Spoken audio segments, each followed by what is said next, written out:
सरकार होश में के जरो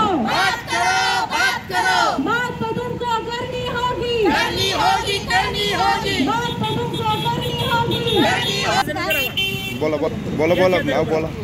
नमस्कार, मी अंगणवाडी ताई आणि आम्ही सर्वजण अंगणवाडी कर्मचारी आहोत आणि गेले 4 तारखेपासून डिसेंबरच्या 4 तारखेपासून हा आमचा राज्यव्यापी संप चालू आहे आणि तरीसुद्धा सरकारने काही अजून त्याच्यावर निर्णय घेतलेला नाही।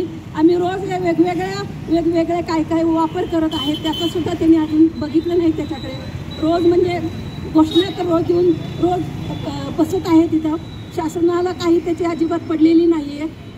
अंधारात आम्हाला ठेवलेलं आहे, काय डोळे झाकलेत का काय शासनाने हेच काय कळत नाही। आम्ही एवढ्या घोषणा देतो आहे त्या पण त्यांना ऐकायला येतात का नाही हे पण काही कळत नाही। आम्ही काय मागतोय त्यांना, फक्त 4 मागण्या मागतो, जास्त काही मागण्या मागत नाही। आम्हाला मानधन नको, वेतन पाहिजे, पेन्शन पाहिजे। म्हातारपणी आम्ही पुढे गेल्यानं आम्हाला काय मिळणार आहे? घरी गेल्यावर आम्हाला पगार नसणार, पाणी नसणार, मग थोडा तरी आम्हाला ग्रॅज्युएटी आणि पेन्शन हवी आहे, एवढंच आम्ही मागतोय। आणि आमच्या हक्काच्या रजा आम्ही हक्काच्याच मागण्या मागतोय। गेले 22 वर्ष झाले आम्ही असेच कामं करतोय, अजिबात आम्हाला कोणतंही ज्या मागण्या मागतोय त्यातील काहीही आमच्या मागण्या मान्य होत नाहीत। म्हणजे सरकार काय झोपलंय का काय? आमच्या स्त्रियांच्या यांना मागण्यांना अजिबातच हे देत नाही आहेत, हे चुकीचं आहे। तर आमच्या ह्या मागण्या त्यांनी पूर्ण कराव्यात, असं मी लवकरात लवकर पूर्ण कराव्यात। आम्ही आंदोलन मागे घेऊ, आमच्या एकट्यांचे हाल होत नाहीत इथं।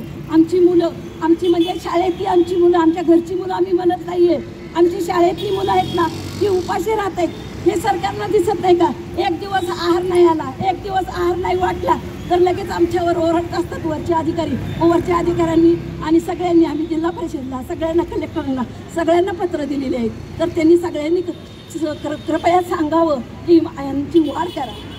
आमची मुलं आहेत की आमच्या मुलांना उपाशी ठेवू नका, बिचारी मुलं आमची वाट बघतायत तिथं आतुरतेनं। तर ते लवकरात लवकर आमच्या मागण्या पूर्ण करा, आम्हाला वेतन फक्त द्या, बाकी काही नको, आणि तेही लवकरात लवकर द्या।